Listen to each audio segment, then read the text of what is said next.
Vamos começar a nossa conversa. Nós estamos iniciando mais um RH Live Meetings, que traz os temas de discussão e de debate na atualidade em gestão de recursos humanos.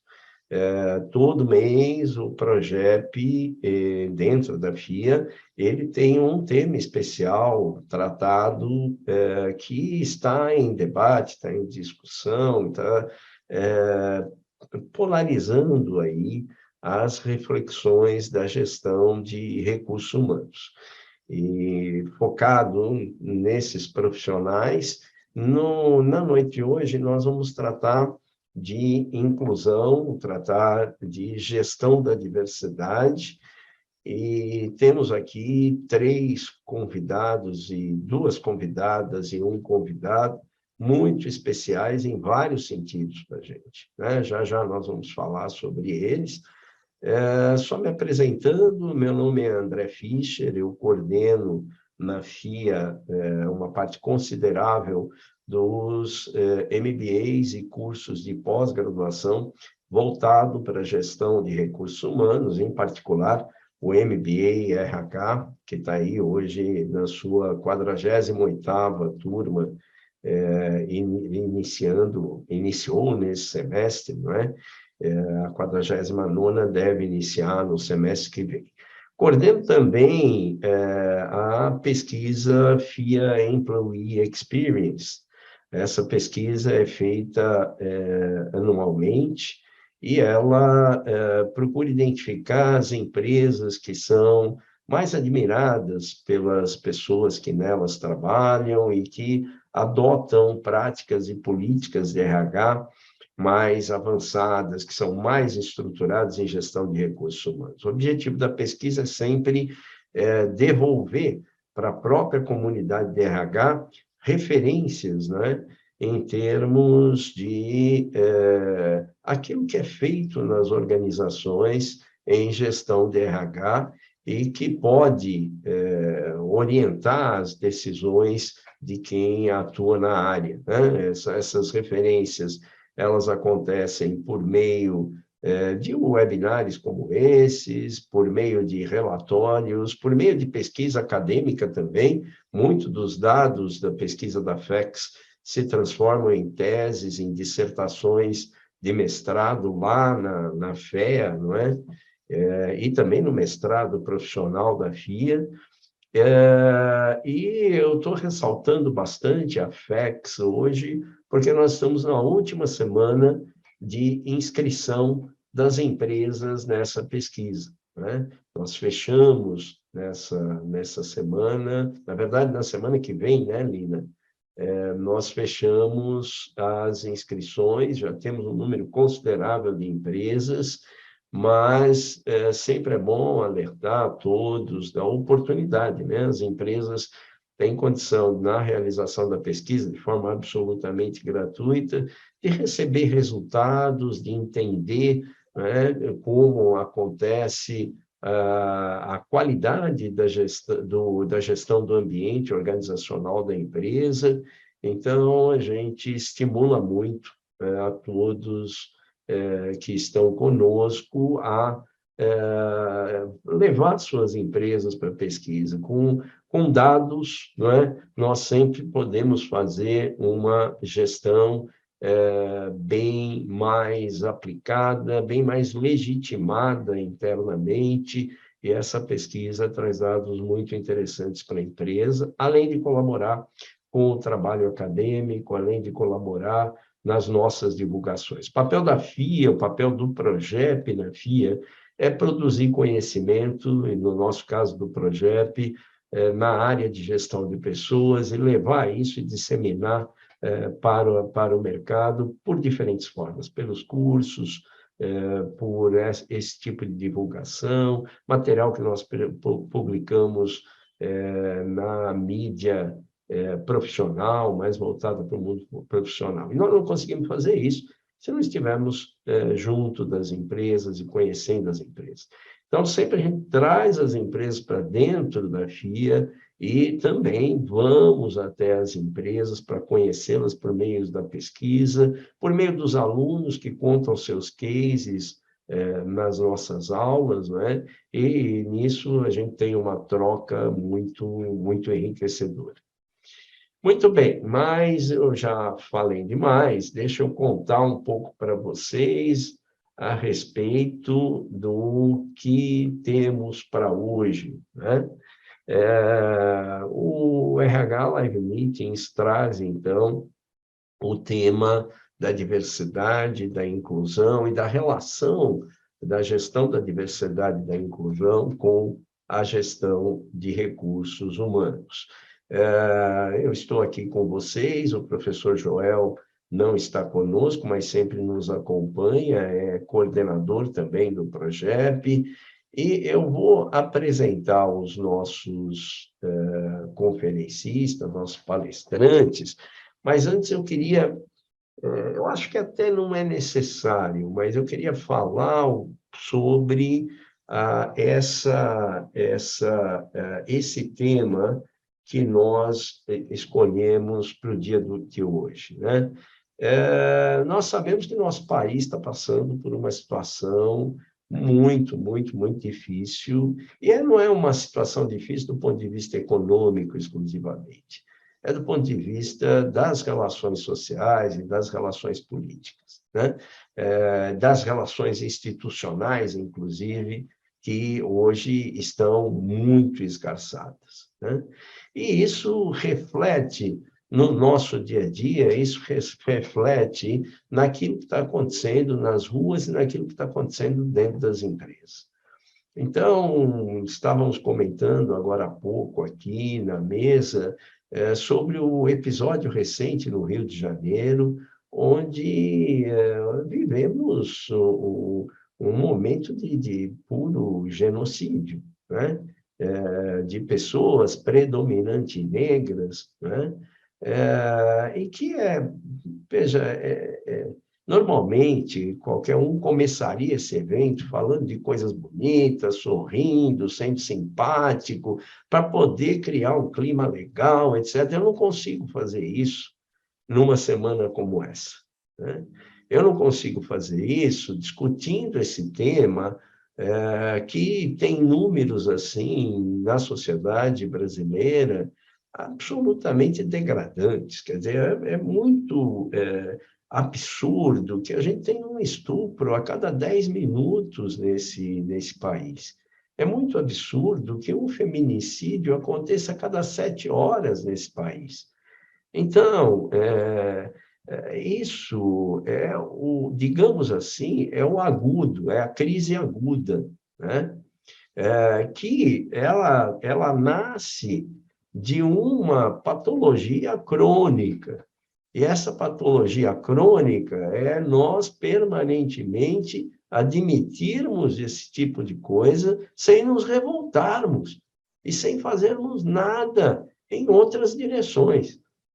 É por isso que eu não consigo começar, iniciar um evento como esse, sorrindo, alegre, feliz e contente. Daqui para frente, vocês podem continuar felizes, alegres e contentes. Acho que até devem, tá? Mas o meu estado de espírito não pode ser esse. Bom, o que isso tem a ver com empresa, professor?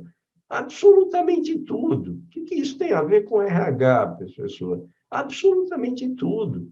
Ou nós vivemos fechados no mundo da empresa, ou nós vivemos fechados no mundo de RH. Será que nós não podemos fazer nada na nossa atuação específica nessa direção? A gente tem que ficar na plateia olhando e falando, alguém tem que fazer alguma coisa por isso? Eu acho que não, né? Em outros países, em outros níveis, eu já participei de discussões sobre gestão da diversidade fora do Brasil, em outros níveis, na Europa, a discussão assume um outro caráter, né? Quando a gente vê que na Europa, por exemplo, a comunidade europeia ela aprova uma legislação onde 40% dos integrantes do conselho administrativo das empresas precisam ser mulheres. Está lá, está definido. Vai acontecer durante algum tempo ainda, que é um período de adaptação e tudo mais, mas as coisas estão acontecendo, as coisas estão se mexendo, e as coisas precisam se mexer aqui também. É claro que isso acontece, né? Nós temos várias empresas que já acordaram para isso, né?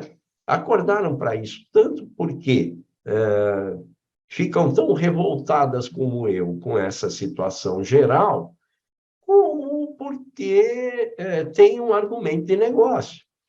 Afinal, 70% do mercado consumidor brasileiro vem de decisões tomadas por mulheres. E por que as mulheres não estão dentro da organização em postos de comando? Então, não são incongruências só morais, éticas, etc., mas de negócio também. E daí, a partir dos relatos que virão a seguir, que são muito mais importantes do que eu falei, eu sugeriria que cada um de nós refletisse na nossa vida pessoal, na nossa vida profissional, o que é que nós estamos fazendo, né? Nós não acreditamos mais em grandes revoluções, mas acreditamos bastante nas pequenas revoluções que vão fazendo uma sociedade melhor. E é lá no nosso trabalho, é lá na nossa vida familiar, no compartilhamento com os amigos que isso acontece. Então, eu fico super feliz aqui, agora sim, mudando o astral, prometo que eu mudo, tá? Por vários motivos da minha felicidade. O primeiro motivo é que eu reencontro a Janaína, que já foi nossa professora, é nossa professora, e que é uma especialista nessa área de responsabilidade social, direitos humanos, né? E tem atuado no campo da diversidade e da inclusão por meio de projetos de consultoria e colabora sempre aqui conosco. Depois eu queria falar a respeito do Cassiano. Cassiano um ex-aluno lá da FEA, que eu conheci bem pequenininho, né? E que hoje é diretor de inclusão na Netflix, atuando em Amsterdã, e liderando uma equipe que dá suporte sobre inclusão e diversidade na Netflix, nos países da Europa, Oriente Médio e África, né? Nessa mesma área, o Cassi atuou também no Spotify, no Google, traz aí uma larga experiência para a gente. Por fim, outra aluna querida, ex-aluna querida, hoje professora nossa, que é pesquisadora da FEX, justamente a pesquisa que eu mencionava, FIA Employee Experience, que traz dados sobre também diversidade, traz dados nessa área, né? E ela é co-presidente da Professional Women Network. Além disso, ela é nossa professora, doutora, tanto na FIA como em outras organizações, mas que tem um foco bem grande nesse campo da questão de gênero, da questão da mulher.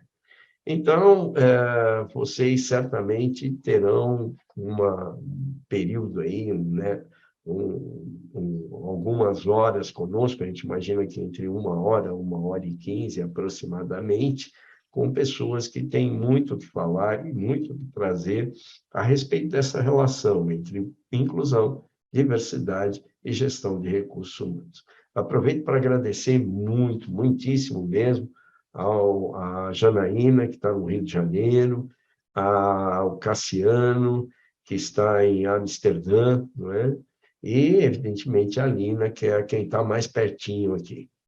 Muito obrigado. E eu vou passar a palavra de imediato para a Janaína. Janaína, por favor. Obrigada, professor André. Mais uma vez, obrigada pelo convite, né? Boa noite, é um prazer conhecer, estar aqui nesse momento com o Cassiano, com a Alina, pessoas que eu não conhecia também. Então, hoje também é meu dia também de aprender, viu? A gente está sempre aprendendo, a gente sempre que trabalha com diversidade é um constante aprendizado. Bom, eu vou começar aqui, eu vou falar um pouco de alguns conceitos importantes. Na verdade, eu vou preparar um pouco o terreno para depois, em seguida, vir a Alina e o Cassiano sedimentar ainda mais outros conceitos que são importantes para o tema, gente. A gente tem um chat aqui, então qualquer dúvida que vocês tiverem, qualquer questão, qualquer apontamento, aproveitem o chat, vai ser o momento também da gente trocar nessa noite de hoje. Então, deixa eu começar aqui compartilhando a minha tela. Temos o desafio de eu saber lidar com esse PowerPoint, mas acho que já sei, já aprendi, não é mesmo? Vocês estão vendo aí, né? Deixa eu ver se estou abrindo o arquivo correto. Estou abrindo o arquivo correto. Bom, gente, eu trouxe hoje alguns conceitos. Obrigada, viu? Conceitos relacionados ao valor da diversidade, né? E por isso que eu começo abrindo, né, o trabalho de hoje para sedimentar o caminho, para abrir o caminho que vai facilitar essa abordagem tanto da Lívia quanto do Cássio. Seguinte.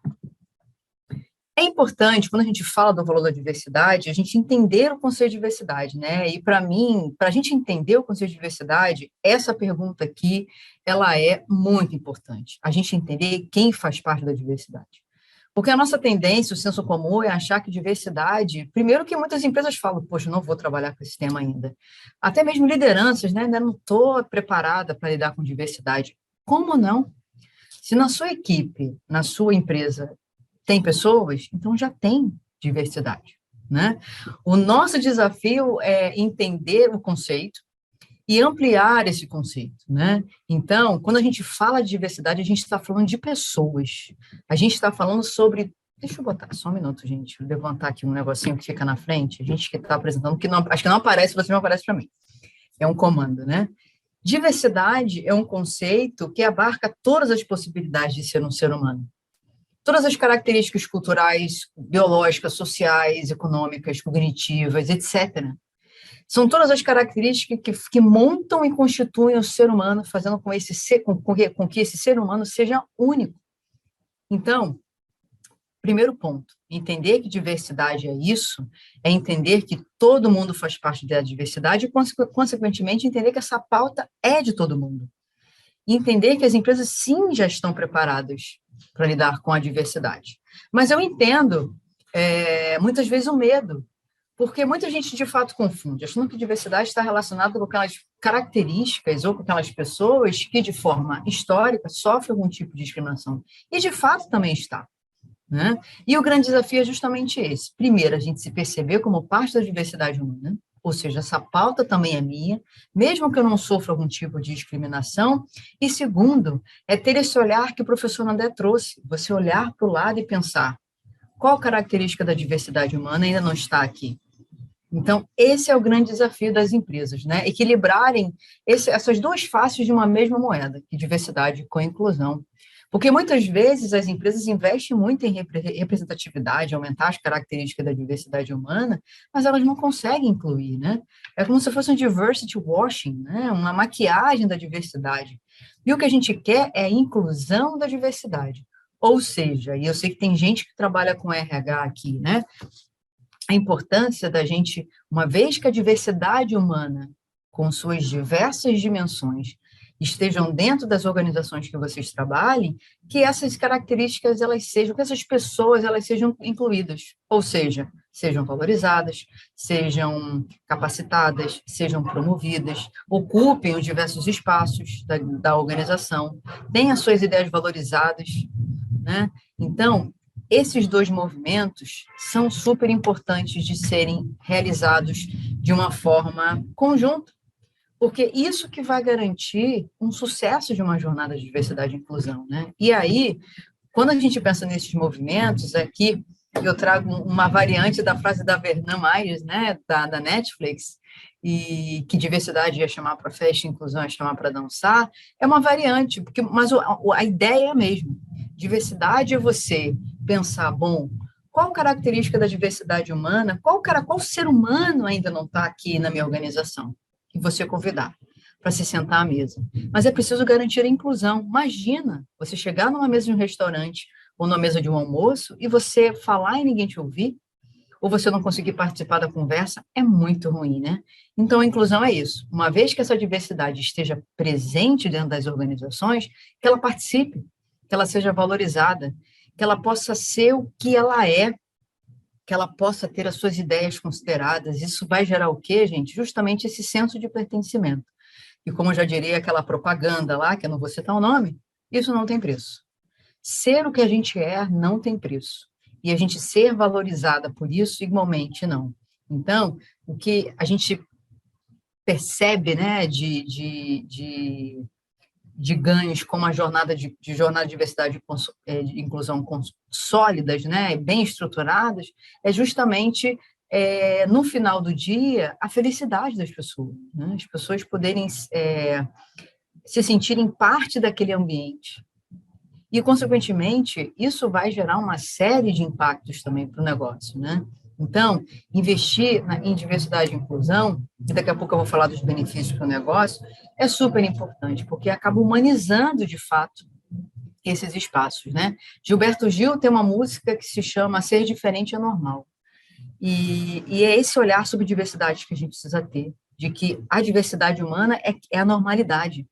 Assim como a gente vê como normal a diversidade de cores nas flores, a diversidade de formatos nos animais, que a gente possa resgatar esse mesmo olhar, essa mesma abordagem sobre a diversidade humana. A diversidade é o que há, é o que existe, né? Eu sempre gosto também de citar o Sebastião Salgado, né, que é um famoso fotógrafo, e que ele diz que o ser humano é o sal da terra. Agora, vocês imaginem, se você só tivesse um tempero para cozinhar em casa. A comida, uma hora ia enjoar, né?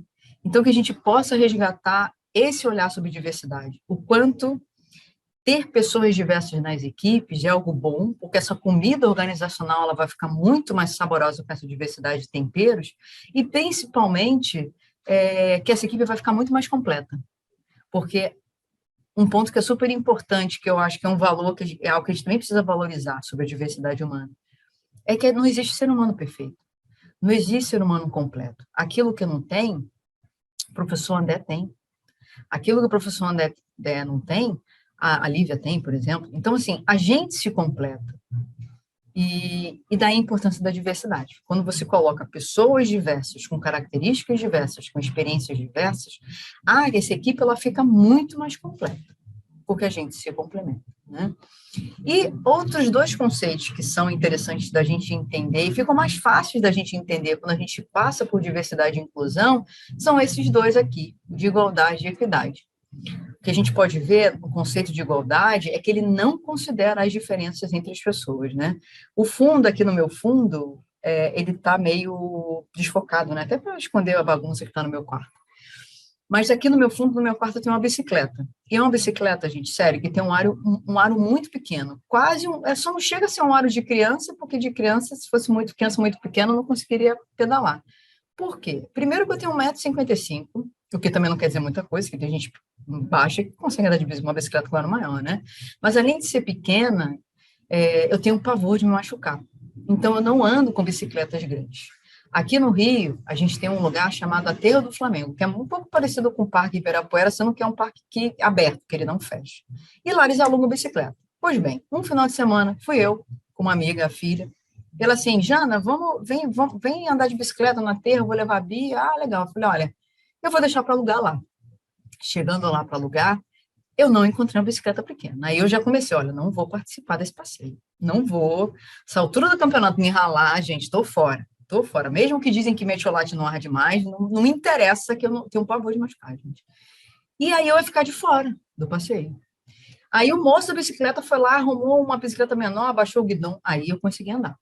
Então, vocês percebam, a equidade é essa noção de que seres humanos são diferentes. Não adianta oferecer, num lugar de passeio, bicicletas todas no mesmo tamanho, porque nós somos diferentes.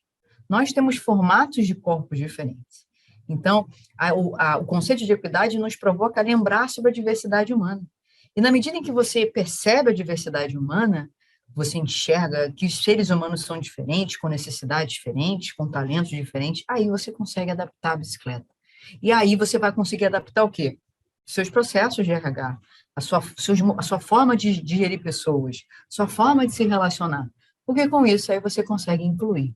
Então, que a gente possa resgatar sempre essa lupa, usar sempre essa lupa de diversidade, para poder enxergar o quanto seres humanos são diversos, principalmente o quanto também essa diversidade humana, ao longo da nossa história enquanto sociedade, ela não foi valorizada.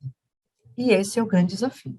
Né? O que o professor André traz no início da fala dele é sobre que, ainda hoje, nem todo ser humano é visto como ser humano. Então, o desafio é esse, que a gente possa enxergar todas as pessoas como pessoas, entender que, diante dessas estruturas de desigualdade social, exemplo, machismo, essas ideologias, né, excludentes, o machismo, o racismo, a LGBTfobia, a xenofobia, o etarismo, o capacitismo, etc., que estruturam a nossa sociedade, elas não permitem que as pessoas caminhem da mesma forma, que elas avancem na vida da mesma forma. E perceber isso é importante, porque aí sim você adapta a bicicleta, você adapta os seus processos para justamente conseguir incluir, né? E aí, quando a gente fala nos benefícios de uma jornada de diversidade e inclusão, né? O que se investe tornando esses ambientes mais diversos, inclusivos, equânimes, garantindo essa equidade, a gente tem esse poder de transformação, né? Eu sempre aqui incentivo as pessoas pesquisarem artigos, livros, que afirmam que investir em diversidade e inclusão não é algo bom. E não tem. Qualquer coisa que você leia, esses conteúdos não afirmam que seja uma tarefa fácil, de fato não é fácil. Mas nenhum deles afirmam que investir no tema seja algo ruim. Porque, de fato, é um poder de transformação. Começam com as pessoas, porque conforme a gente vai estudando o tema, a gente vai trazer hoje, eu estou trazendo aqui alguns conceitos, e os meus, as demais pessoas aqui que vão falar também vão trazer outros conceitos, né? Conforme a gente vai avançando no tema, conforme a gente vai seguindo pessoas diferentes nas redes, conforme a gente vai conhecendo pessoas diferentes, né? Que isso também acontece conforme a empresa chama para dentro também a diversidade humana, a gente vai se melhorando como ser humano também. Eu digo isso por causa própria, viu? Porque eu me tornei um ser humano um pouquinho melhor depois que eu comecei a estudar diversidade e inclusão e trabalhar com o tema há uns quase 13 anos. A gente vai deixando de lado algumas crenças, a gente vai deixando de lado alguns preconceitos, né? O nosso olhar fica mais empático, a gente se preocupa mais com as outras pessoas, e é uma mudança de comportamento, esses comportamentos se tornando mais empáticos, mais acolhedores, mais colaborativos, e a mudança de comportamento que não fica só distrita aos espaços da organização. O professor André trouxe aí essa dimensão, né, do nosso papel como cidadão e cidadã. Essa mudança de comportamento, numa jornada de diversidade e inclusão sobre as pessoas, elas levam para fora. Elas vão levar essa mudança de comportamento para os relacionamentos familiares, para os relacionamentos com amigos e amigas, vão levar até mesmo para o olhar que se tem, para a relação que se tem com as pessoas estranhas. É como se a gente passasse a enxergar e perceber a sociedade, o que está acontecendo fora da nossa bolha, fora da nossa rotina. Dados que comprovam justamente isso, que nem todo ser humano é visto como ser humano. E se essa mudança, como eu falei, vai para fora, também ela fica dentro da organização. Então, as empresas, elas melhoram o seu clima organizacional, as equipes ficam mais colaborativas, o espírito de equipe fica mais consolidado, o ambiente mais seguro do ponto de vista psicológico, as pessoas se sentem mais à vontade. E com essa mudança do clima, as pessoas mais à vontade, as pessoas felizes, isso vai impactar o quê, gente? Os negócios também, né? Performance financeira. Então, diversos estudos, você já deve conhecer os estudos da McKinsey, eu não trouxe nem aqui hoje, que todo mundo aqui já deve ter ouvido falar neles. E se quem não viu, por favor, eu posso botar aqui o link para vocês verem depois, já indicam. Empresas mais diversas, elas tendem a ter uma performance financeira melhor do que seus pares menos diversos. Mas pensem, as empresas, elas querem lucro. E o lucro surge de onde, gente? Não brota do chão da empresa. O lucro brota das pessoas. Então, se as pessoas elas estão sendo valorizadas, elas estão felizes, elas encontram um ambiente seguro, elas podem contribuir com as suas ideias, elas vão produzir mais, elas vão estar mais engajadas. E também a sociedade, como eu falei, as pessoas levando essa mudança de comportamento para fora, e a organização também muda a sociedade, porque na medida que a organização ela pensa, bom, qual característica da diversidade humana não tem aqui, que eu não estou conseguindo, ainda não está sendo incluída no mercado de trabalho, eu vou chamar, as empresas também reduzem a desigualdade social. Vocês percebem esse grande poder de transformação? Todo mundo ganha. Pessoas ganham, organizações ganham, e a sociedade ganha. Né? E um ponto que o professor André lembrou, que eu acho que é super importante, é essa nossa dimensão enquanto cidadão e cidadã. A gente, daqui a pouco, a gente vai adiantar as eleições, né? E aí é nosso dever, né? Entender, olhar, conhecer mais o que os nossos candidatos e as nossas candidatas, em que a gente pretende eleger, estão propondo de diversidade e inclusão, de direitos humanos. Porque isso é uma forma de transformar a sociedade, né? E a gente percebe que as empresas finalmente estão entendendo o papel delas também na transformação social. As empresas são importantes atores no processo de transformação social e nós, enquanto cidadãos e cidadãs, igualmente, né? Porque a gente percebe, a gente precisa entender que a gente vive numa sociedade e precisa ter esse horário holístico de que aquilo que atinge determinado grupo acaba também me atingindo, né? E a felicidade da sociedade como um todo, o bem-estar da felicidade como um todo, vai ser bom para todo mundo. É ganha-ganha, como eu trouxe, ninguém perde, né? E se esse tema está ligado à sustentabilidade das empresas, sustentabilidade do negócio, também está ligado, ele também, como eu disse, ele impacta também a performance financeira, né? Então, a gente percebe a diversidade aumentando dentro do debate ESG, né? A pauta ESG são aqueles negócios sustentáveis em que os investidores buscam colocar o seu investimento, o seu dinheiro, né? E eles buscam o que as empresas estão fazendo sobre o meio ambiente, sobre governança e sobre a parte social. A diversidade ela tem crescido. Então a gente percebe que muitas organizações já começam a investir, a trabalhar com o tema diversidade depois da pressão de investidores, né? Então a gente percebe que é ganha-ganha. Pessoas ganham, a sociedade ganha, negócios ganham, e por isso, porque aumenta a rentabilidade, né? Então, é um assunto de responsabilidade social, é um assunto de humanização de empresas e também é um assunto de negócio. E se está ligado à sustentabilidade do negócio, também está ligado à sustentabilidade do planeta. A gente tem essa agenda que a ONU criou, com 17 objetivos, com 169 metas, né?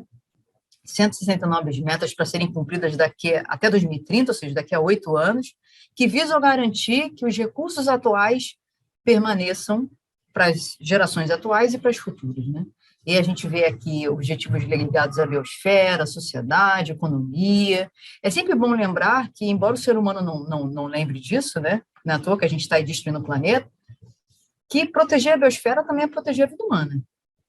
Então, se você está protegendo a biosfera, você também está protegendo a diversidade humana, né? Da mesma forma, a economia. Pensar em novos modelos econômicos que sejam inclusivos, que não deixam ninguém de fora. E, lógico, né, objetivos ligados à sociedade já diz por si só que o objetivo é proteger a sociedade humana, lembrando que a sociedade humana é diversa. E não é à toa que o principal lema dessa agenda da ONU, junto com a participação de governos, de ONGs, de sociedade, empresas, não sei se vocês lembram, é não deixar ninguém para trás. Aí eu pergunto para vocês, a gente está deixando alguém para trás? A gente, com a pandemia, mais gente ainda ficou para trás. Então, vocês percebam, um mundo sustentável é um mundo que garanta a inclusão da diversidade humana. É um mundo que inclua todo mundo. A questão é que o nosso desafio é esse, a gente não enxerga todo mundo como alguém. A gente não enxerga todo mundo como ser humano, né? Aqui, agora, nos meus últimos 5 minutinhos, eu vou tentar acelerar, não sei nem mais quanto tempo eu tenho, eu vou... Dentro dessa diversidade humana, como a gente discutiu, existem algumas características que, sim, que fazem com que você seja uma pessoa mais discriminada, que fazem com que você tenha maior dificuldade de avançar na vida. E aqui eu vou abarcar apenas uma delas, por conta do tempo, porque eu sei que os meus demais colegas vão abarcar outras.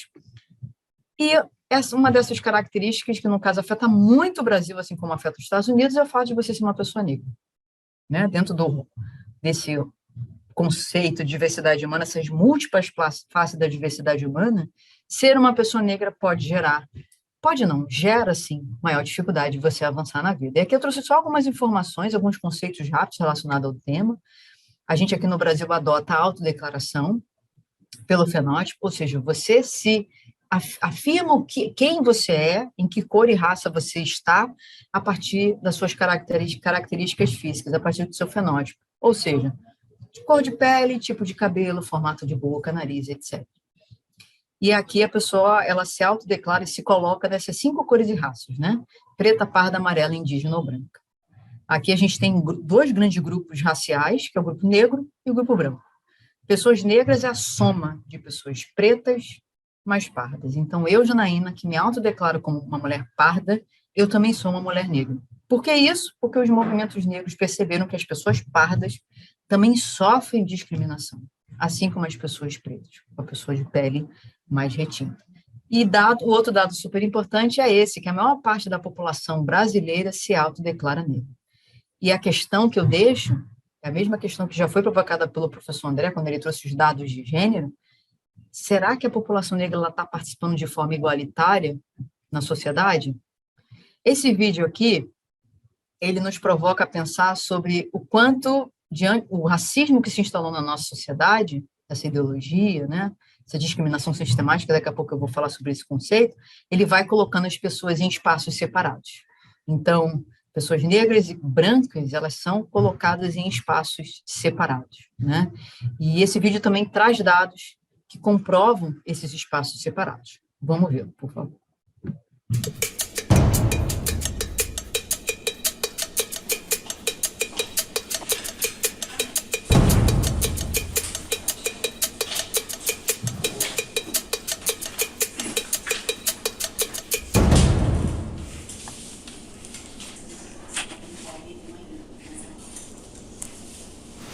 Muito obrigado por terem vindo. Eu vou mostrar algumas fotos para vocês e eu queria que vocês me dissessem o que vocês veem nessa foto. Tá atrasado. Tá com pressa. E essa? Ela é designer de moda. Escolhendo uma roupa para ela comprar. Executivo, pode ser na parte de finanças, pode ser na área de RH. Né? Mais uma. Acho que o pai está cuidando do jardim da casa dele. Com certeza ele não tem cara de ser empregado da casa, não. Ele tá limpando a casa dela, tá limpando a pia. Eu achei grafiteira, tem jeito de grafiteira. No grafite é uma arte, não é vândalo, não é uma vândalo.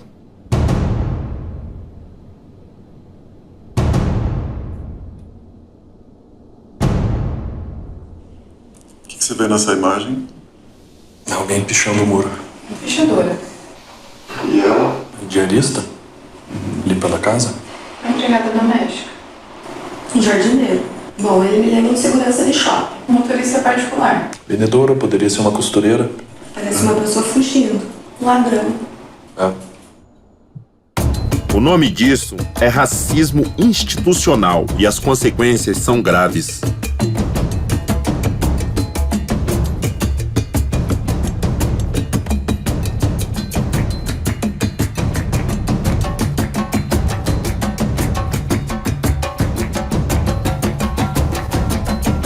Chega de fingir que é normal. Racismo é crime. Então, vocês percebem que as pessoas nem param para refletir, né? Não, por que uma pessoa branca correndo não pode ser um ladrão? Por que uma pessoa negra correndo não pode estar atrasada? Porque o preconceito racial, né, os estereótipos, eles foram sendo construídos e alimentados ao longo da nossa história. E falar sobre eles é importante, e medir esses indicadores é importante, para a gente perceber que, sim, essa estrutura que se instalou ao longo da nossa história, e que ainda hoje se faz presente, ela vai colocar as pessoas em espaços separados a partir da sua cor e da sua pele. Porque eu acredito que todo mundo aqui, assim como esses profissionais de RH, eles acham errado discriminar. Mas por que o mercado discrimina? Que quando a gente olha os dados não estão aqui, e os meus colegas vão trazer outros também, a gente continua discriminando.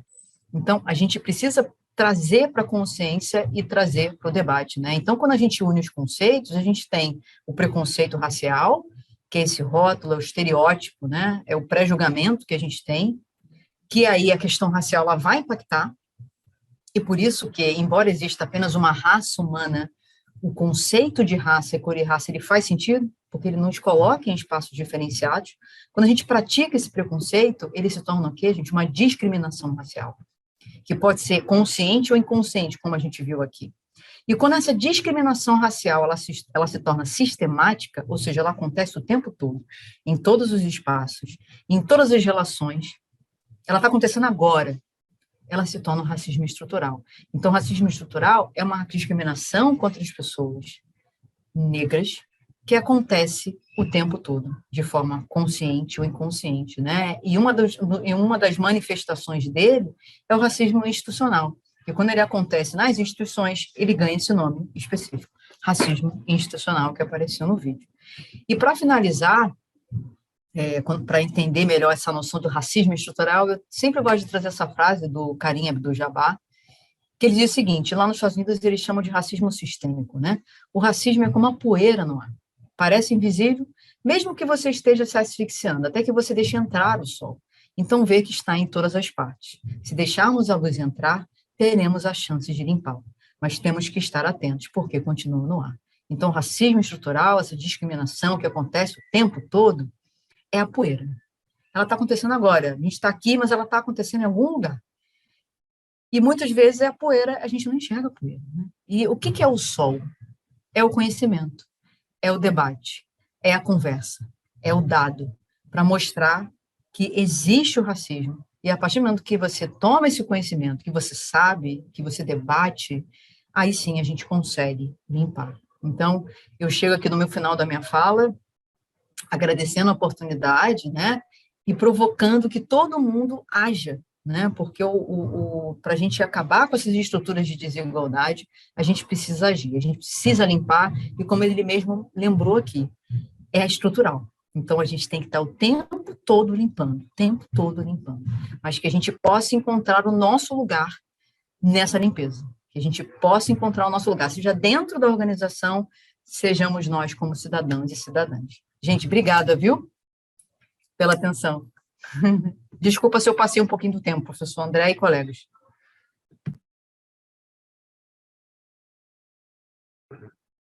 Obrigadíssimo, Janaína, trouxe muita coisa para a nossa reflexão, realmente abriu a porteira para que a gente possa entrar com aspectos mais específicos, com outros dados.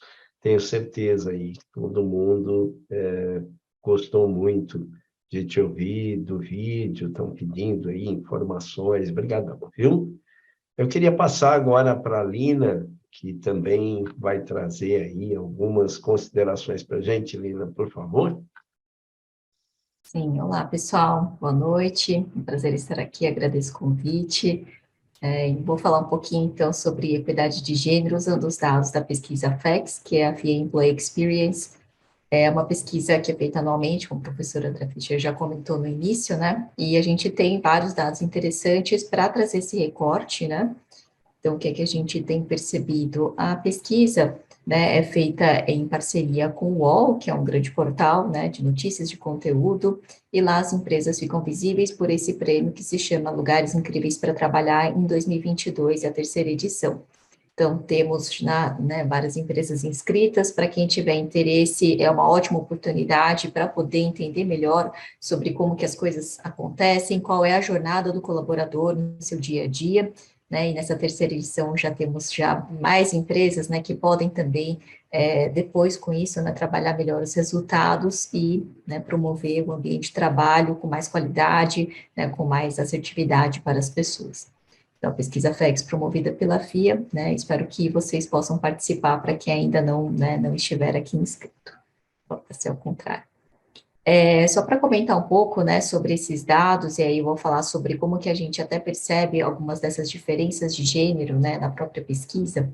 A edição do ano passado contou com 380 empresas inscritas, mais de 500 mil de pessoas foram representadas nessas empresas, né, disso tudo, 180 mil respondentes válidos, e nesse universo, né, a gente teve uma representação muito próxima do que nós temos do IBGE, de pessoas que estão, né, economicamente ativas, então 45% de mulheres e 55% de homens.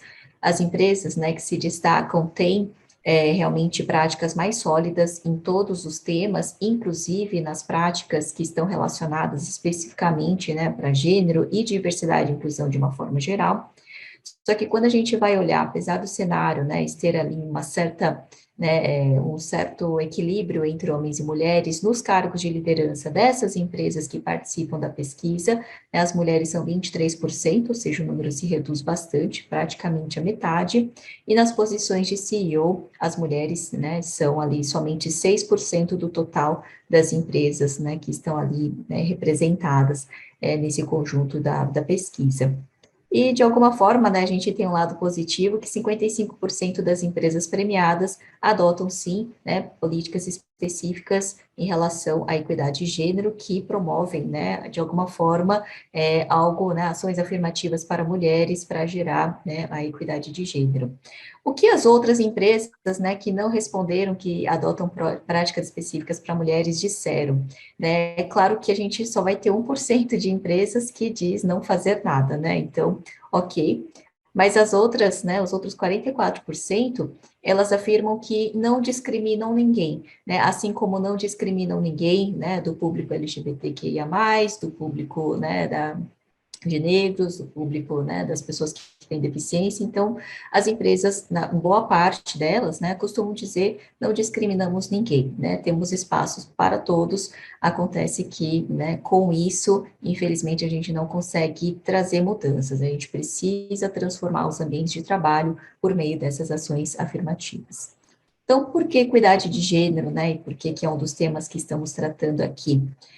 Segundo uma definição bem recente de março deste ano, né, da PWN Global, que é a Professional Women Network, então teve um encontro para trazer aqui, né, uma nova definição, que na verdade é só um ajuste de definição, o tratamento, o acesso, a oportunidade e a representação justa e equilibrada para as pessoas, independentemente do gênero. Né? Então, nós entendemos que né, não importa se você é homem, mulher ou tem outro gênero, e que todos devem ser tratados, né, terem os mesmos acessos, as mesmas oportunidades, na verdade, né, com mais intensidade, para que a gente possa ter um quadro mais equilibrado. Quando vamos falar, né, do cenário aqui, né, o professor André já trouxe também um pouco, né, de dados bem, né, bem negativos em relação a gênero também.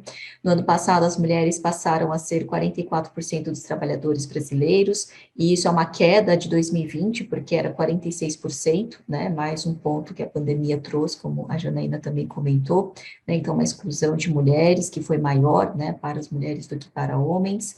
E por isso que é ainda, né, próximo ali do que está na pesquisa, 45%. Pouco mais de 10% das empresas brasileiras têm uma mulher CEO. Nos conselhos de administração, as mulheres são apenas 11%, e 5 anos atrás as mulheres eram 6%, segundo o IBGC, e ocupam 15% de todos os cargos políticos no Brasil. Por exemplo, né, só tem uma governadora de estado, né, mulher das 27 unidades federativas, então realmente temos, né, pouca participação feminina nesses cargos que são, né, super estratégicos, importantes para qualquer tipo de ação, até mesmo, né, para as políticas públicas. Por outro lado, né, a gente vai ter as mulheres como quase 52% da população total no Brasil, lembrando que as mulheres, né, vão ainda aumentar na sua proporção, porque as mulheres vivem em torno de 6 anos a mais do que os homens, né, e à medida que a gente tem uma expectativa de vida melhor no país, né, isso vai também mudando e vai, de certa forma, desequilibrando.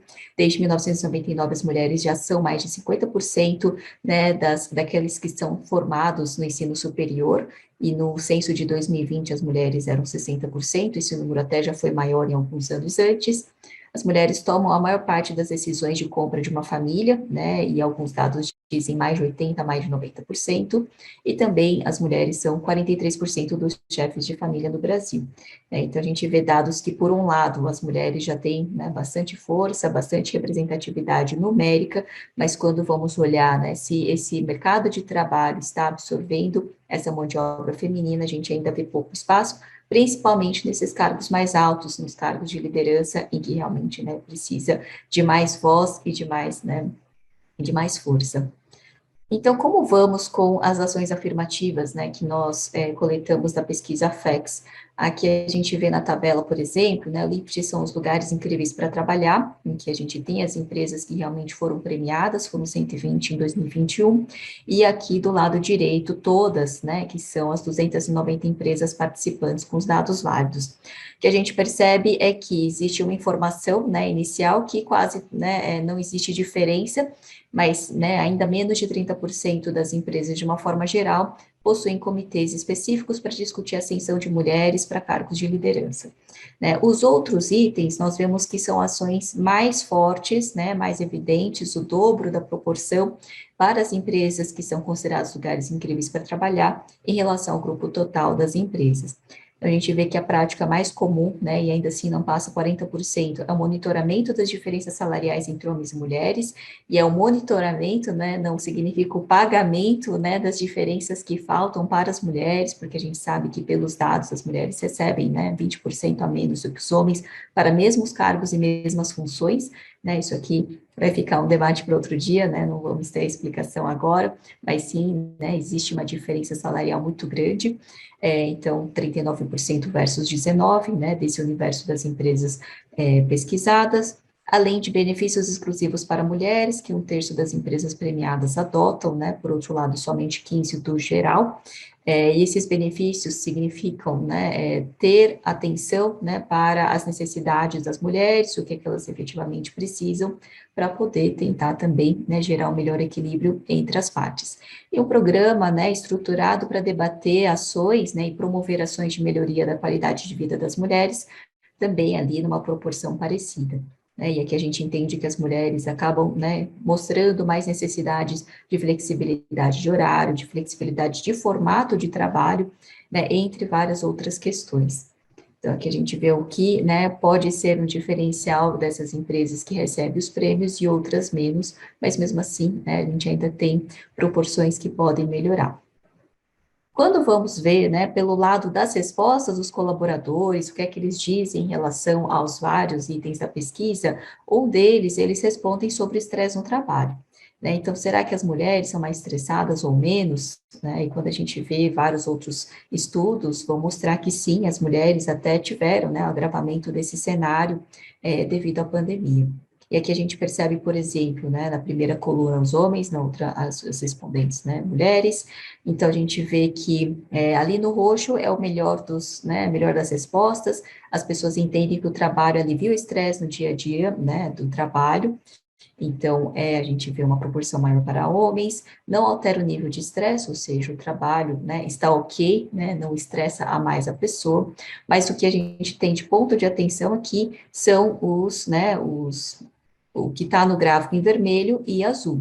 Então, o que está em vermelho são pessoas que indicaram, né, passar por estresse excessivo por causa do trabalho, e o que está em azul, ter esgotamento mental. Né? Então, aqui na soma, a gente vê que esse grupo de mulheres, né, realmente revelaram ter mais estresse, e aqui a pesquisa traz o recorte aqui de todas as empresas premiadas. Né? Então, é um grupo bem grande de, né, mais de 112 mil respostas, e do outro lado, os homens, né, se revelando aqui com menor, né, taxa de estresse.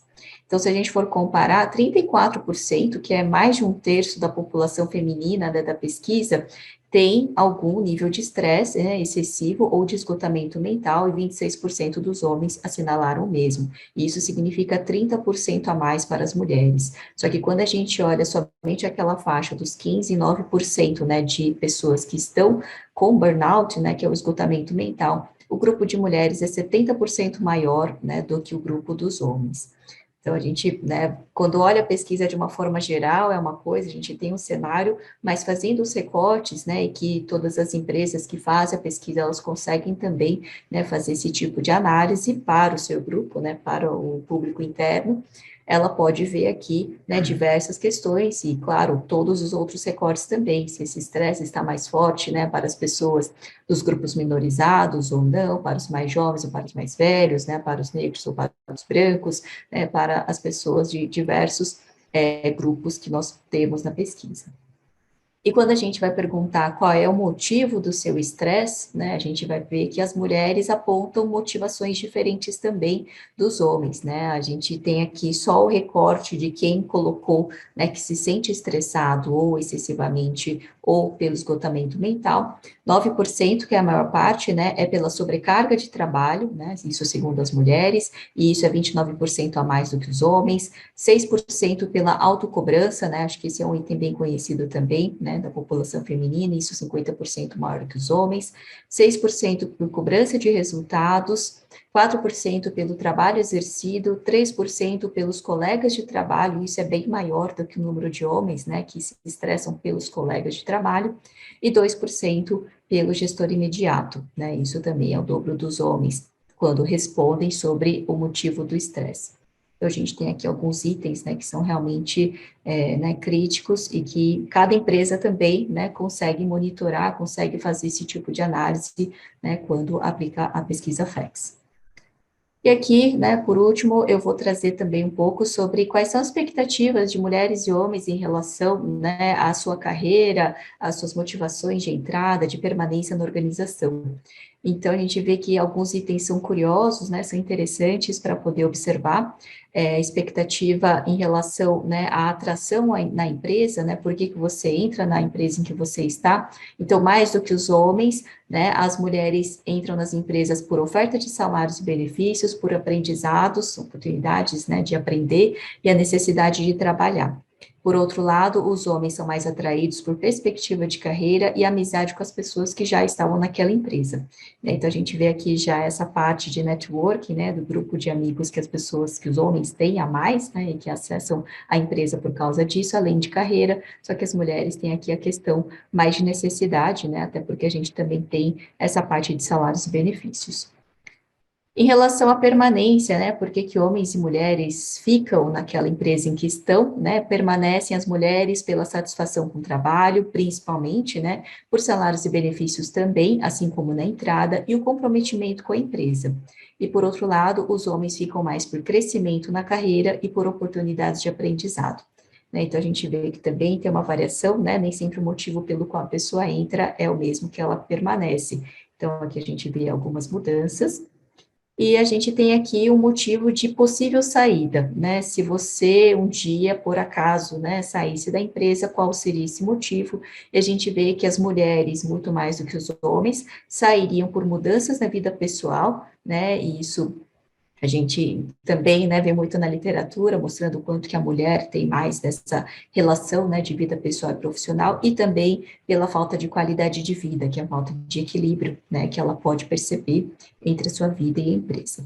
E o contrário, né, o que é que os homens pensam mais, né, como motivo de saída, eles se demitiriam mais, né, por falta de reconhecimento profissional e falta de bons relacionamentos no trabalho. Né? Então, a gente vê que são, né, olhares diferentes e que são bem importantes.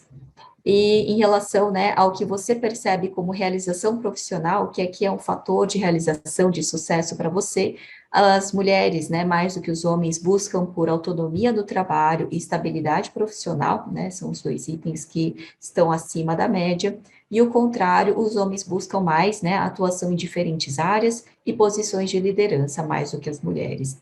Mas para ambos, né, o principal item, o mais pontuado de todos, é fazer a carreira na empresa, né, então a gente vê o quanto que as empresas também, né, como gestão de RH, devem se preocupar, até porque costumam ser as notas, né, que a gente tem maior insatisfação, que as pessoas, quando vão opinar sobre justiça na carreira, sobre crescimento profissional, então aqui é um item mais crítico, né, e é também o mais esperado, igualmente, né, pelos dois lados. Então, também não é, né, não é correto dizer que as mulheres são menos ambiciosas, né, que buscam menos, porque a gente vê essa expectativa, né, muito forte para os dois lados.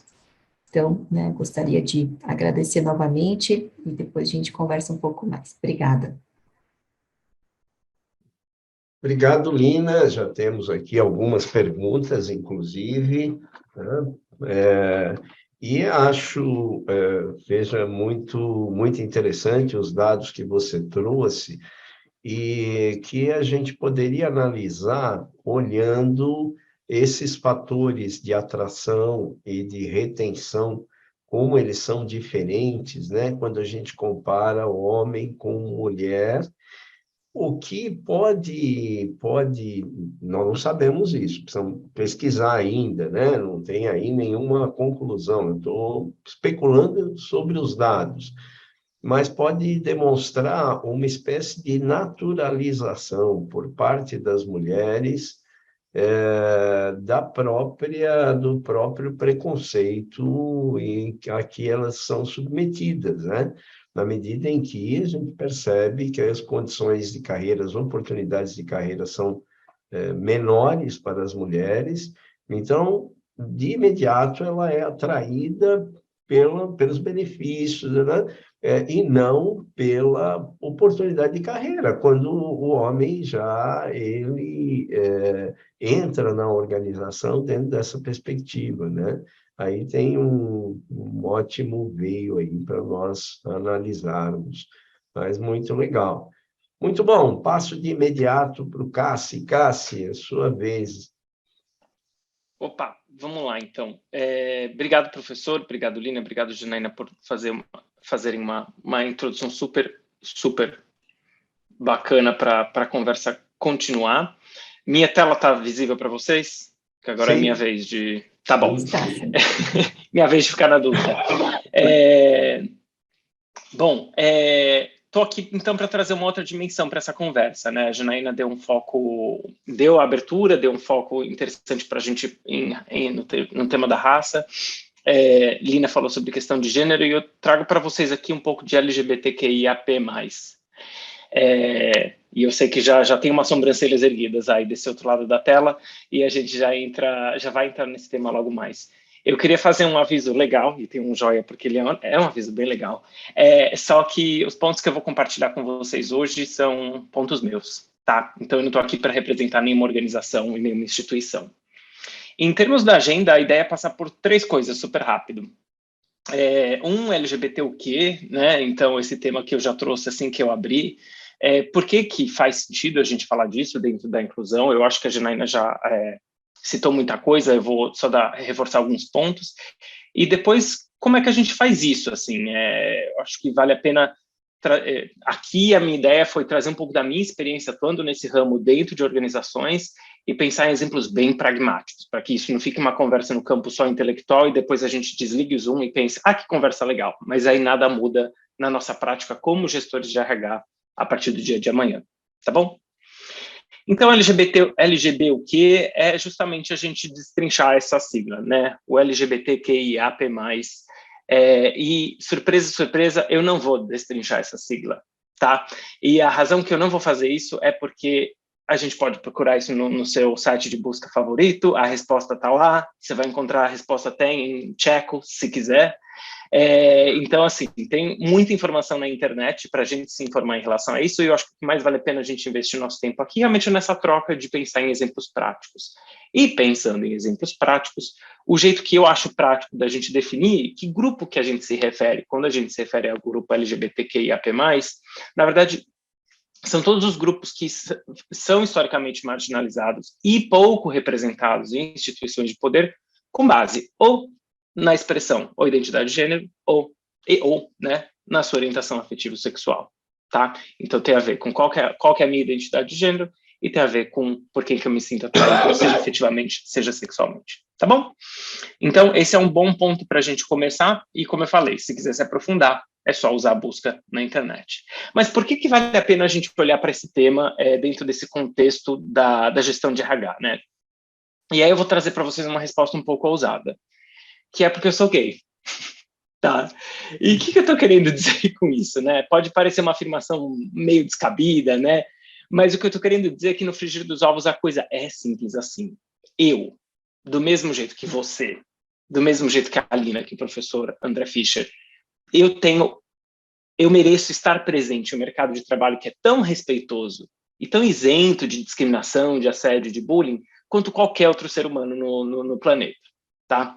É simples assim. E é por isso que, enquanto essa humanidade, que a Janaína tanto se referiu, né, não é reconhecida, então sim, vale a pena a gente olhar para as questões relacionadas à inclusão para esse público, tá? Por quê? Porque a gente, infelizmente, sabe que a nossa realidade não é bem assim.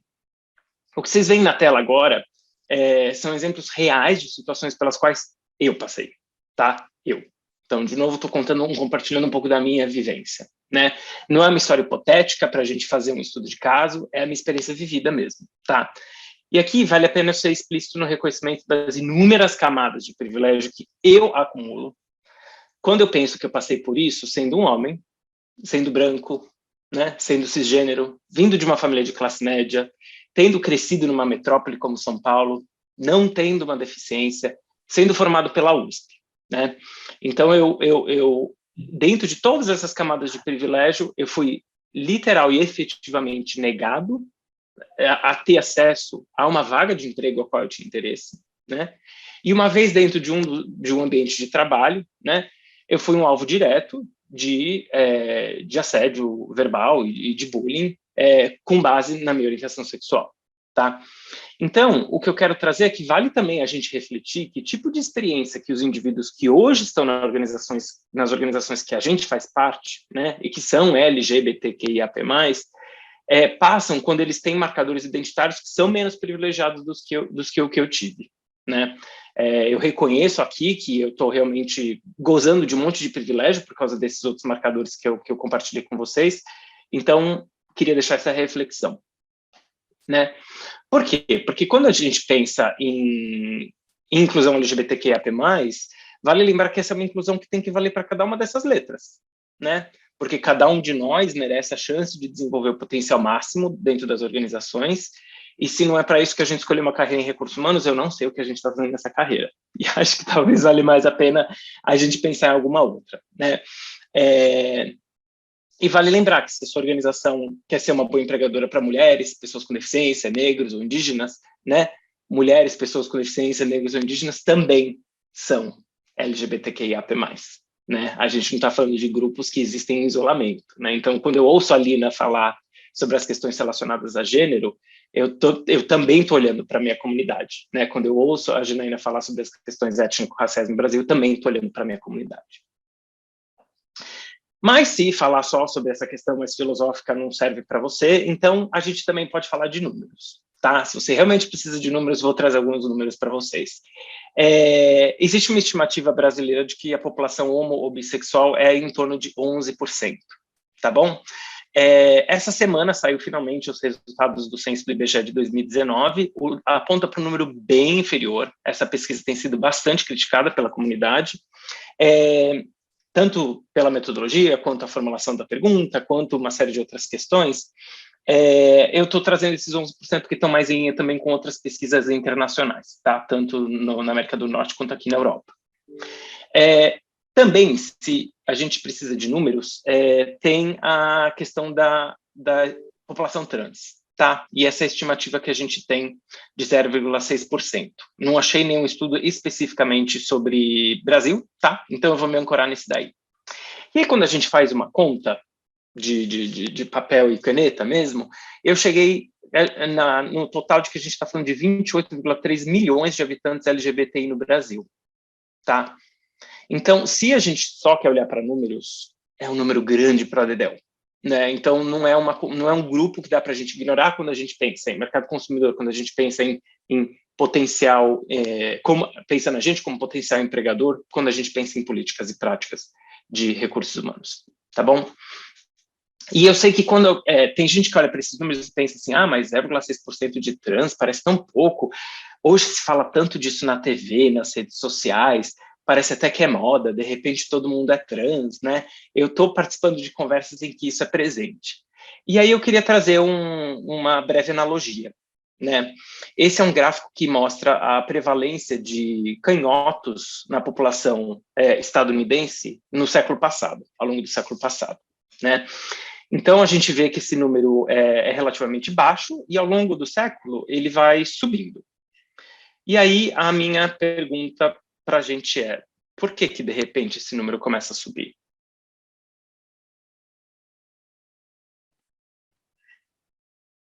E é uma pergunta, não é uma pergunta retórica, tá, gente? Pode usar o chat, pode... Enquanto isso, naturalmente, eu deixo também a gente refletir, né?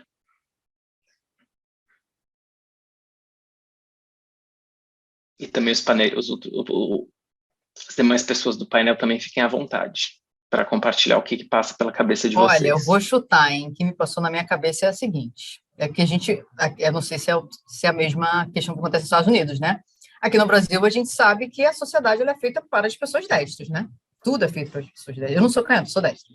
Então, muitas crianças que talvez poderiam ser canhotas, elas se tornam destras por isso, né? Elas estão sendo obrigadas a se tornarem destras porque o mundo é destro. E talvez esse aumento seja justamente porque o mundo está permitindo que as pessoas canhotas sejam canhotas e que elas, né, possam ser o que elas são. Exatamente. E como a Beatriz está trazendo no chat, era literalmente punido ser canhoto, né? Eu lembro da minha avó, a minha avó paterna, contando essa história, de que realmente na escola a criança era punida se segurasse a caneta com a mão esquerda, né? Então, assim, tem bastante cientista social que hoje usa essa analogia para trazer um pouco de uma sensibilidade em relação ao aparente crescimento da população trans, tá, ao longo do mundo. Então, a gente está falando de um grupo historicamente marginalizado pra caramba, né, especialmente nas sociedades ocidentais, e, de repente, um grupo que ganha mais visibilidade, ganha um pouco mais de segurança social também através de políticas públicas, e, por isso, passa a ter um pouco mais de liberdade para se expressar como tal, né? Então, eu queria deixar essa analogia como um ponto de reflexão. Outro ponto de reflexão que eu queria deixar é... Opa, não estou conseguindo ir para o próximo. Ah, consegui. É pensar nos ruivos. Olha só, de repente eu estou falando de ruivo, gente, numa conversa sobre LGBTQIAP+. Por quê? Vocês conhecem alguém que é ruivo? Não precisa ser familiar, pode ser algum cantor, pode ser algum apresentador de TV, pode ser uma pessoa pública, né? Eu conheço, né, em diferentes esferas nesse sentido. Ruivos no planeta representam 1,7% da população. Obviamente, em alguns países bem mais, em alguns outros países bem menos, tá? Também, 1,7% da população mundial é o número de pessoas intersexo, tá? E é bacana a gente pensar, eu sei o que é ser intersexo, eu sei o que é ser ruivo, né? Como que funciona. O que significa ser intersexo, né? Então, se a gente sequer sabe o que é ser intersexo, que é uma das letras do LGBTQIAP+, né? Meu convite é para reflexão. Por que será que essa informação até hoje não chegou até mim, né? Por que será que esse grupo, que se a gente fizer conta no Brasil, a gente está falando de 3,6 milhões de pessoas, é invisível na minha esfera de influência, né? Então, eu vou deixar também essa reflexão para a gente pensar na inclusão dessa comunidade. E aí, para não tomar mais o nosso tempo, então, queria pensar em aplicações super pragmáticas Opa, agora foi. Está com um atrasozinho aqui, acho que o meu computador está com sono.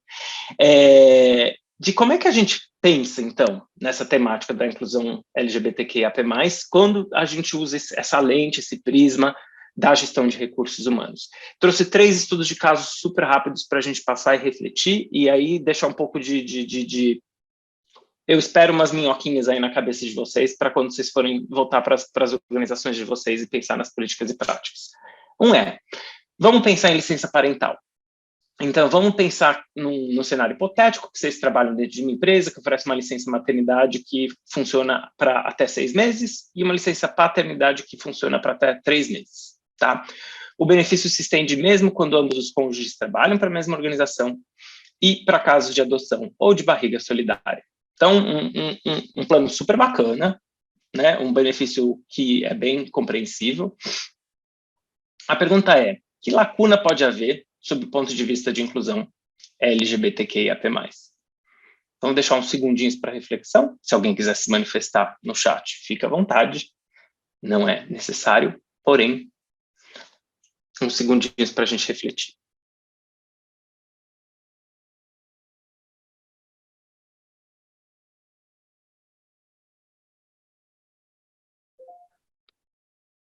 Eu vou trazer uma notícia do Globo para ilustrar uma ótica sobre esse benefício, tá? Notícia super recente, né? A gente está falando do Roberto Betti, que é um homem trans, tá? Que engravidou e que é casado com uma mulher também trans, tá? E aí eu já fico pensando no gerente de benefícios com a cabeça explodindo, assim. Ai, meu Deus, como é que eu faço isso? Né? E eu não estou aqui para propor uma solução, eu estou aqui para propor a reflexão, né? Enquanto as nossas políticas de benefícios forem binárias, enquanto as nossas práticas de recursos humanos entenderem o mundo como ou é sim ou é não, ou é um ou é zero, ou é macho ou é fêmea, a gente, de fato, vai ter sempre algumas camadas da população que vão ficar desatendidas, né? E eu vou me apropriar do termo que a Janaína usou na parte dela, né? A gente vai passar a não considerar humanos algumas experiências que são super-humanas, como, por exemplo, a experiência de ter um filho, né? Então, vale a pena a gente entender que o quanto antes que nem todas as configurações familiares e identidades de gêneros vão ser contempladas em políticas que funcionam desse jeito, mais binário, tá bom? Aí eu vou trazer, e obrigado, Carol, pela sua resposta que você trouxe para a gente. Eu vou trazer um estudo de caso, um segundo, então. É sobre controle de segurança. Então, pensa nessa história. A sua empresa cresceu e saiu de um pequeno espaço de coworking para 4 andares de um novo edifício gerenciado por uma multinacional de espaços de escritórios privativos. Então, está todo mundo feliz porque agora tem espaço e as pessoas não estão mais amontoadas. Como parte da política global de segurança dessa empresa, todos os condôminos devem sempre portar um crachá com nome e fotografia de acordo com seus documentos. A minha pergunta é, que lacuna pode haver sob o ponto de vista de inclusão LGBTQIAP+. A pergunta é a mesma, o contexto é outro. Vou dar mais uns segundinhos de novo. E aí eu trago uma notícia super fresquinha, que saiu da Justiça, decidindo que um funcionário vítima de transfobia no ambiente de trabalho, né, seria indenizado no Brasil por 20 mil, em 20 mil reais, que eu não ia achar nada mal se eu ganhasse 20 mil, apesar do contexto, para ninguém gosta de ganhar dinheiro num contexto desses, né? Então, como a Beatriz está trazendo no chat, né, a documentação e a não utilização do nome social é um ponto de atenção muito grande quando a gente pensa na comunidade trans, tá? E o que é interessante a gente pensar também é que algumas empresas entendem como a regra é regra e não dá para mexer nela, né? Enquanto que tem outras que têm um entendimento de que a gente pode flexibilizar, porque, de novo, para reconhecer a humanidade desses recursos humanos, né, a gente precisa entender que, além do preto e além do branco, existem tantos outros tons de cinza. Então, nesse caso, a gente está falando de um funcionário que pediu que o seu nome social constasse no crachá, não era o nome que constava no documento, então esse funcionário também era tratado pelos pronomes que não correspondiam à sua identidade e passou por toda essa situação de estresse e acabou entrando com processo na justiça e justamente teve a sua reclamação atendida, né? Como a Lina está apontando no chat, também é muito comum acontecer do plano de saúde corporativo também não cobrir as necessidades de pessoas trans. Tá? Muitas vezes, alguns procedimentos que para uma pessoa trans são entendidos como essenciais, os planos de saúde entendem como tratamentos cosméticos. Então, de novo, uma prática que foi desenhada para a maioria, né, deixa escapar um grupo minorizado, e aí a gente acaba deixando de reconhecer as necessidades desse grupo. E aí, por último, vou trazer um terceiro estudo de caso, né? Sobre benefícios de novo, a gente está falando para benefícios para a formação de família. Então, também super ancorado na minha experiência profissional. Vamos lá, sua empresa tem convênio com plano de saúde com suporte excepcional à formação de família. Inclui não só acompanhamento pré-natal e acesso a maternidades de luxo, como também tratamento de fertilização in vitro e congelamento de óvulos. Olha que ótimo esse plano. Mas a pergunta é, que lacuna pode haver sobre o ponto de vista de inclusão LGBTQIAP+. E esse eu conto para vocês, foi literalmente a experiência que eu tive, tá, numa das empresas que eu trabalhei, em que a gente tinha um grupo de afinidade, né, LGBTQIAP+, e foi super interessante, porque eles chegaram para conversar comigo e falaram, Cassiano, essa política não funciona para um casal que tem 2 homens. E eu, sendo um homem gay, estando no relacionamento com outro homem, pensei, Cacilda, e como é que eu que sou eu, né, que seria alguém que poderia querer ter acesso a um benefício de formação de família, nem me dei conta de que existia essa lacuna enorme. Por quê? Fertilização in vitro serve para uma relação onde existe um ventre e existe, né, um útero. Congelamento de óvulos, a mesma coisa. Né? Acompanhamento pré-natal, a mesma coisa. Né? Acesso a uma maternidade de luxo, a mesma coisa. Então, aqui está a notícia, né, que nasceram gêmeos de um casal gay do Distrito Federal que usou material genético da família. Então, pensa, os empregadores desse casal, né? Será que os benefícios para a formação de família que essas empresas ou essas organizações oferecem para eles contemplam, de fato, as necessidades que eles têm? Ou, de novo, é um grupo que está deixando de ter suas necessidades reconhecidas com base nas práticas da organização? Tá bom? Então é isso. Essa foi minha contribuição para a conversa de hoje. Queria agradecer, encerrando com um teste final, tá? Essa é uma dica que eu vou deixar para vocês, por quê? Porque é fácil a gente pensar, Cassiano, mas como é que eu vou conseguir pensar em tudo? Sempre vai ter alguma coisa que não tem como dar certo. Então, eu vou deixar aqui mais um estudo de caso hipotético para a gente testar se as nossas políticas e práticas de RH são de fato inclusivas, tá? Então, aqui é a história. Cris é uma pessoa não binária, de ascendência negra e indígena. Tem 50 e tantos anos, não tem cônjuge e tem um filho. De religião muçulmana, Cris se comunica principalmente em linguagem de sinais. É introvertida, vem de classe trabalhadora e migrou recentemente para o Brasil para obter melhores oportunidades. A pergunta que eu deixo para vocês é: suas políticas e práticas de RH funcionam para alguém como Cris? Tá? E aí você pode até virar para mim: Cris não existe. Imagina que existe alguém que, né, tem um acúmulo de todos esses marcadores identitários que são tão minorizados, né? Pode ser que Cris não exista. Mas a história legal é que se a gente cria, adapta políticas e práticas de RH que funcionam para a Cris, a gente cria políticas e práticas de RH que funcionam para todo mundo, tá?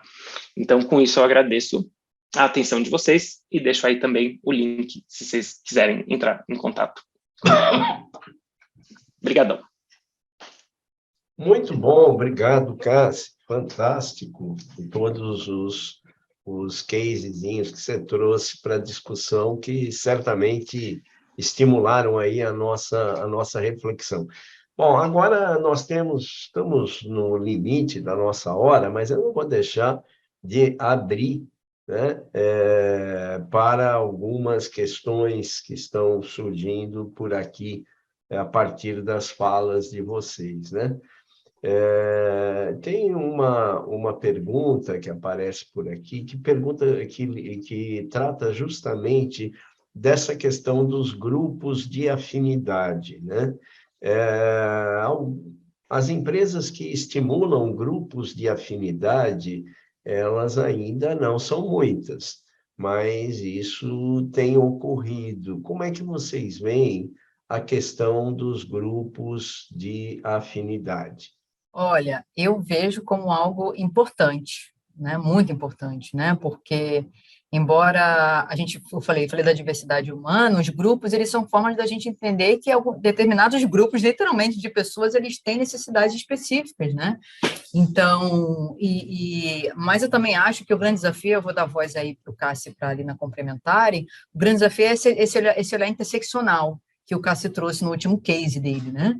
Porque a gente acha que a pessoa está só no grupo de gênero, por exemplo, né? Mas a pessoa ela não é só aspectos de gênero, identidade de gênero. Tem as questões de orientação sexual, tem as questões de cor e raça, tem as questões de deficiência ou não, né? Embora os grupos eles são importantes para pensar nas especificidades que acabam abarcando esses grupos, né? De forma muito específica, a gente também tem que ter olhar interseccional, né? E também chamar as pessoas que são aliadas para dentro dos grupos também, que elas também são importantes, né? Obrigado. Eu não tenho nada a acrescentar. Eu acho que a Janaína falou tudo. Legal. Lina, você quer falar alguma coisa a respeito disso? Eu concordo totalmente. Eu só acho que, por parte das empresas, ainda falta dar mais autonomia, empoderamento, orçamento, né, porque os grupos são importantes, né, querem ser ativos, mas eu acho que ainda muitas vezes falta, né, não tem o orçamento para, né, fazer alguma ação, eles querem, né, promover mais coisas, mas também não tem, né, um próprio patrocinador interno, né, que é, na verdade, ter executivos que também fazem parte do grupo. Eu acho que é o que falta na prática. Outra nossa participante pergunta aqui, eu ouço muito falar da síndrome da impostora, no caso de profissionais mulheres.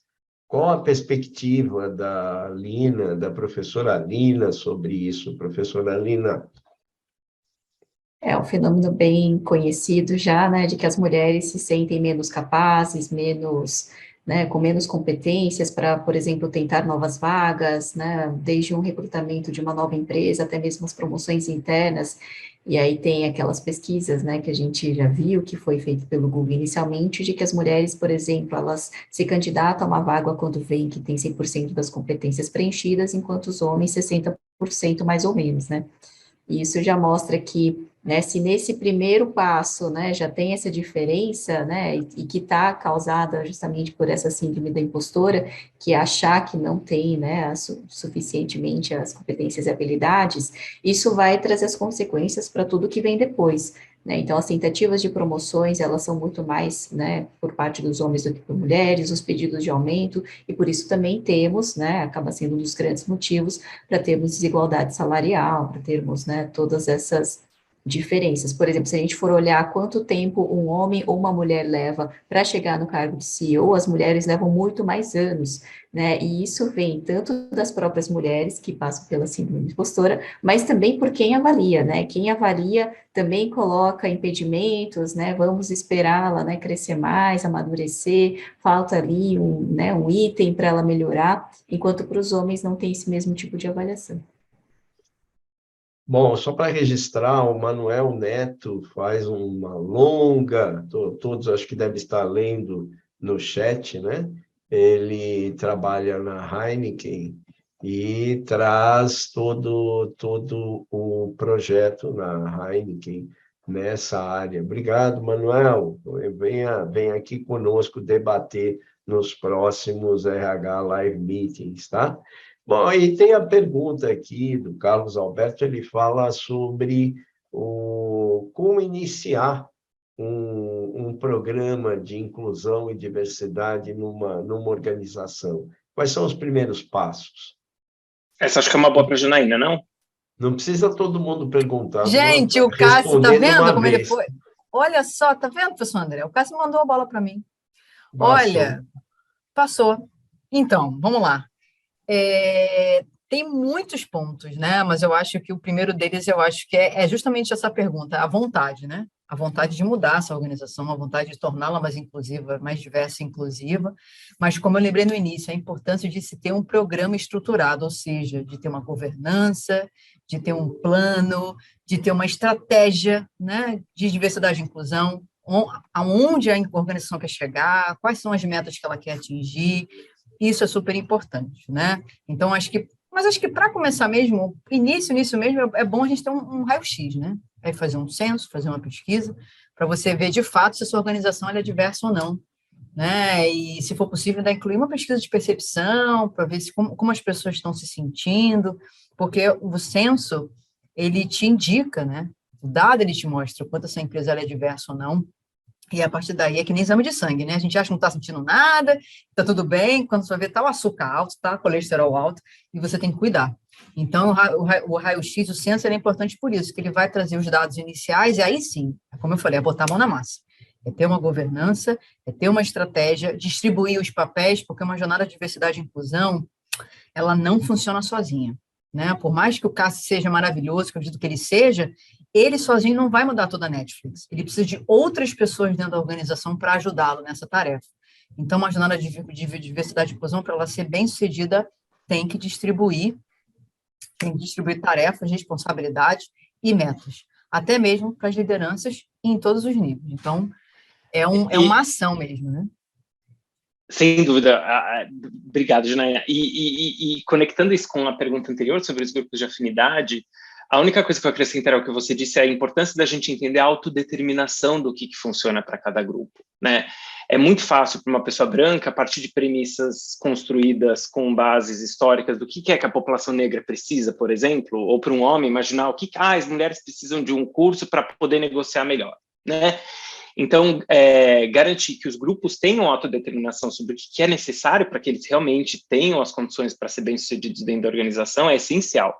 E esses grupos de afinidade sobre os quais a gente falou há pouco são um canal maravilhoso para essa comunicação acontecer, né? Porque, eu quero ter políticas mais inclusivas para a comunidade trans. Por onde eu começo, né? Com quem que eu falo, né? Onde que eu vou buscar essa informação, né? Então, os grupos de afinidade são uma ótima forma. E, professor, já que eu estou com o microfone, posso sequestrá-lo por um minuto para fazer uma malcriadagem aqui? O Manuel, a minha malcriadagem é porque o Manuel dirigiu uma pergunta para a Lina, e eu queria pegar a pergunta para mim, tá? E vou explicar por quê. O Manuel disse, como homem, ele está interessado em saber o que é que ele pode fazer para conseguir quebrar algum desses padrões recorrentes, né, que são sexistas dentro da organização, e ele solicitou a Lina, que é uma mulher, o que é que poderia ser feito. Roubei o microfone. Por quê? Porque uma pergunta como essa, apesar de ser super bem intencionada, né, pode, de uma forma não intencional, reforçar um paradigma que justamente o Manuel está querendo quebrar, que é qual? É o padrão de que a mulher está lá para servir às necessidades do homem. Então, o Manuel, como um homem, assim como eu como um homem, a gente pode ser capaz de reconhecer de que, de fato, as nossas organizações não funcionam também para as mulheres quanto funcionam para os homens, né? E a gente pode ter a melhor das intenções de fazer alguma coisa a respeito. E aí faz o quê? Pergunta para uma mulher e pede para ela dar uma consultoria gratuita, né? Não remunerada, né? Sobre o que fazer para. Então, sequestrei a pergunta justamente para dizer, Manuel, a melhor coisa que eu e você podemos fazer como homens para fazer com que as nossas organizações funcionem tão bem para elas quanto elas funcionam para a gente, é fazer a nossa própria lição de casa, né? Os estudos sobre inequidade de gênero dentro do contexto organizacional já têm sido desenvolvidos há literalmente décadas. Tem muita coisa publicada, tem muito vídeo no YouTube, tem muito podcast para escutar. Então, a minha recomendação é realmente começar consumindo esse tipo de material e conversar com homens, né? Muito do trabalho tem a ver com trabalhar com outros homens. Para entender aqueles momentos em que está tendo aquela conversinha na Copa, em que alguém está fazendo um comentário sobre a roupa daquela colega de vocês, interromper aquela conversa, explicar por que é uma conversa que não deveria estar acontecendo dentro do ambiente de trabalho, né? Desafiar aquele teu par que não está a fim de promover aquela mulher porque acha que ela não tem características de liderança, né? E de novo, desafiar o que é que você quer dizer com isso, e esse tipo de coisa, tá? Então, pronto, devolvo o microfone. Essa foi a intervenção que eu ousei fazer aqui nessa conversa. Tá vendo? A gente cria um moço desde a tenra idade para depois ele entrar aqui, pegar o microfone e passar um pito na nossa plateia. Brincadeira, eu sei entendi exatamente o que o Cassi está querendo dizer, né? Nossos vieses, eles estão, por vezes, nas entrelinhas. No meu caso, então, com a minha idade, como eu fui criado, eles são absolutamente aparecendo a qualquer momento, pode ter certeza. Não estão nas entrelinhas, não, são escarrados, são ditos. Muito bem, tem várias perguntas aqui, mas eu então, até elogiando sua ousadia, viu, Cássio? Estamos no limite da nossa hora, mas eu queria puxar a sardinha para o meu lado aqui. Hoje em dia também está se discutindo a questão do trabalhador mais idoso, né? Na questão de inclusão e diversidade. O que vocês acham disso? Eu acho extremamente importante e que ainda é pouco discutido, né, dentro dos pilares da diversidade, só que eu também vejo que, ao mesmo tempo, é o que as pessoas, aos poucos, vão se preocupando, porque elas mesmas vão envelhecendo. Então, é um dos pilares em que a gente vai ter, né, todo mundo vai passar, diferentemente dos outros, que a gente tem menos mudanças, né, mas... né, temos menos mudança no sentido, né, de passar, né, por uma outra característica, mas o etarismo vai acontecer para todos, e eu acho que as empresas simplesmente, né, deixam isso como plano B, C, D, E, né, porque ainda não está interferindo nas suas decisões, no seu dia a dia, nos seus resultados. simplesmente por causa disso, porque se a gente vai ver como fica, né, o que a gente chamava de pirâmide etária para 2050, na verdade, ele é uma pirâmide ao contrário já, né? Então, com isso, a gente vai entender que lá para 2050 talvez seja uma preocupação das empresas, mas hoje para 2022 ainda é pequena a preocupação. Obrigado, Lina. Nós temos aqui várias outras perguntas, mas acho que exploramos bastante todos os nossos palestrantes, nossos participantes aqui, Lina, Cassi, Janaína. Eu queria agradecer muito a participação de vocês, foi fantástico, tudo aquilo que vocês nos trouxeram, estimularam N reflexões em todos nós. Tenho uma visão particular de que essas duas perguntas, essa pergunta do início, né, como é que a gente começa, e a pergunta dos grupos de afinidade, elas tratam realmente de dois momentos, do início mesmo, né, que começa por um processo de convencimento. O que o Cássio falou foi muito interessante, né? A conversa com aqueles que estão do meu lado, né? A questão feminina eu tenho que conversar com os homens a respeito disso, né? E as outras todas também, né? Que é o início. O início está numa mudança pessoal mesmo, né? Uma mudança interna, né? Do ponto de vista da organização, eu acho que tem um trabalho de convencimento aí da alta direção e também de todos os líderes, que é algo que precisa ser muito batalhado, né? Se não passar por aí, fica muito difícil das outras coisas acontecerem. E os grupos de afinidade, eu vejo como uma etapa superior disso tudo. É um momento onde a organização abre espaço para a voz mesmo, né? É claro que nem todo espaço, é claro que esse espaço vai sendo conquistado, etc., mas o exercício da voz é realmente fundamental nesse processo, né? Da presença está lá, você não tem um fantasma, você não tem algo que não tem valor, ele está presente, né? Está aparecendo, por quê? Porque fala, porque vê, porque olha, e tem direito de ver, olhar e falar, né? Mas, olha, parabéns para vocês, pelo trabalho de vocês, e agradeço também pessoalmente por me dar essa oportunidade de sentir o orgulho de ver meus alunos fazendo aquilo, não só que a empresa precisa, mas que o país precisa e que a sociedade precisa.